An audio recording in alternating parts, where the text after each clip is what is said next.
सियारात नहीं लेती नाम ढलने का, यही तो वक्त है सूरज तेरे निकलने का।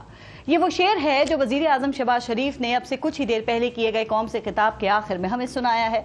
वजीर आजम साहब का खिताब जज्बात, अल्फाज, ख्वाहिशात, इल्जामात और माजी को कोसने से भरपूर ही था, लेकिन आज का ये खिताब अमली इक़दामात, तरक्की के रोड मैप, किसी ठोस पॉलिसी और मकासद के हुसूल के लिए किसी वाज़े लाहे अमल से यकसर खाली था।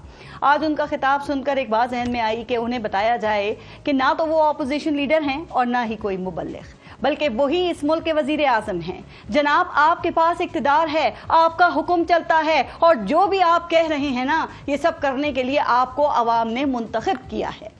वजीर आजम शहबाज शरीफ ने अपने खिताब में कहा कि अशराफिया के अखराजात बहुत शाहाना हैं। तो वजीर आजम साहब, ये अशराफिया कौन है और इसको ये अखराजात करने की इजाज़त देता कौन है? क्या ये वही अशराफिया नहीं है जिसको हर हुकूमत टैक्सों में रियायत देती है? क्या ये वही अशराफिया नहीं है जो बैरून मुल्क जायदादें बनाती है और हुकूमत सब कुछ जानते हुए भी किसी के खिलाफ कुछ नहीं करती? उन्होंने अपने खिताब में ये कहा कि अवाम के पैसे पर अय्याशी नहीं होगी। तो वजीर आजम साहब, बिल्कुल भी अय्याशी नहीं होनी चाहिए।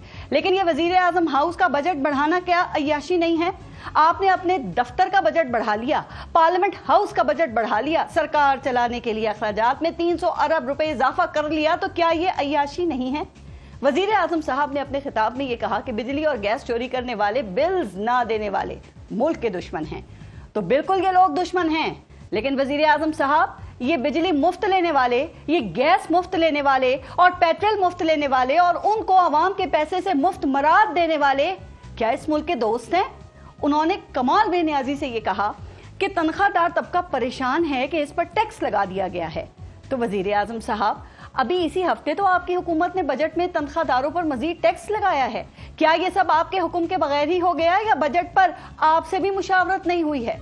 वजीर आजम साहब, मुल्क को तरक्की देना सिर्फ आपका ही नहीं बल्कि हर पाकिस्तानी की ये ख्वाहिश है, लेकिन ये सब कुछ सिर्फ बातों से नहीं होगा ना। इसके लिए आपको अपने अखराजात कम करने पड़ेंगे, अपनी मराद को खत्म करना पड़ेगा, हुकूमत का साइज कम करना पड़ेगा। और अगर आप ये सब नहीं करेंगे तो फिर जिस शेर पर आपने खिताब खत्म किया है उसी का अगला शेर ये है कि बिगड़ गया जो ये नक्शा हविस के हाथों से, तो फिर किसी के संभाले नहीं संभलने का।